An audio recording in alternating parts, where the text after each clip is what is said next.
Naghain ng panukala ang ilang mambabatas ng European Union para hilinging palayain si Senadora Leila de Lima.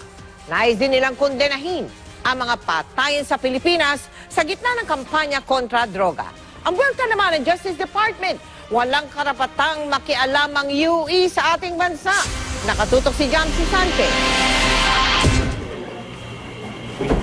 Nakahanap ng kakampi si Senador Leila de Lima sa ilang mambabatas, hindi lang ng Pilipinas, kundi ng European Union. Naghain sila ng panukala sa European Parliament para mag-issue ito ng panawagan para agad na palayain mula sa pagkakakulong ang senadora. Bigyan siya ng sapat na seguridad, siguruhing patas ang pagdinig sa kaso laban sa kanya, ibasura ang anilay politically motivated charges sa senadora at itigil ang pangaharas sa kanya. Dapat din daw sabihan ng European Parliament ang Pilipinas na unahin ito ang paglaban sa drug trafficking networks at drug lords imbes sa mga maliliit na taong gumagamit ng droga. Nais din nilang ideklara ng European Parliament ang pagkondena sa malaking bilang ng extrajudicial killings kaugnay ng kampanya kontra droga. Nakatakdang talakayin ngayong araw ng European Parliament ang panukalang ito. Magkakaiba ang reaksyon dito ng ilang kasamahan ni de Lima sa Senado. If they will push through with their idea or their desire to conduct an independent investigation about this case, I would also welcome it. They should respect our judicial system and our judicial process. I think kung pagdating sa due process, maandar na yan ngayon.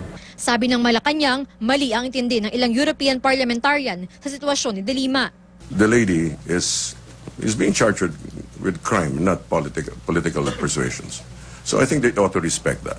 Ayon naman kay Justice Secretary Vitaliano Aguirre, walang karapatan ang European Union na makialam at questionin ng aksyon ng isang bansa dahil labag ito sa soberanya ng bansa. Wala pang reaksyon si Pangulong Duterte tungkol sa hakbang ng ilang miyembro ng European Parliament, pero matatanda ang ilang beses na niyang minura at ininsulto ang European Union dahil sa umunoy pakikialam nito sa Pilipinas at sa kanyang giyera kontra droga. Sa isang pahayag, sinabi naman ni de Lima na hanggat naririnig at naaalala daw siya at hanggat binabantayan ng global community ang patayan sa bansa at panggigipit sa kanya, malamang daw ay ligtas siya kahit siya'y nakakulong. Kanina, hiniling ng Solicitor General na ibasura ng Korte Suprema ang petisyon ni de Lima na kumukestyon sa legalidad ng pag-aresto sa kanya.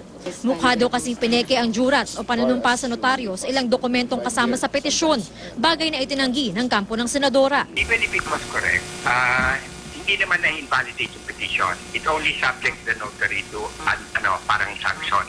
Pero I'm sure hindi tama yun. Dahil hindi gagawin ng notary yung kung hindi talaga humarap sa kanya si Senadora. Jamsi Sante, nakatutok, 24 oras.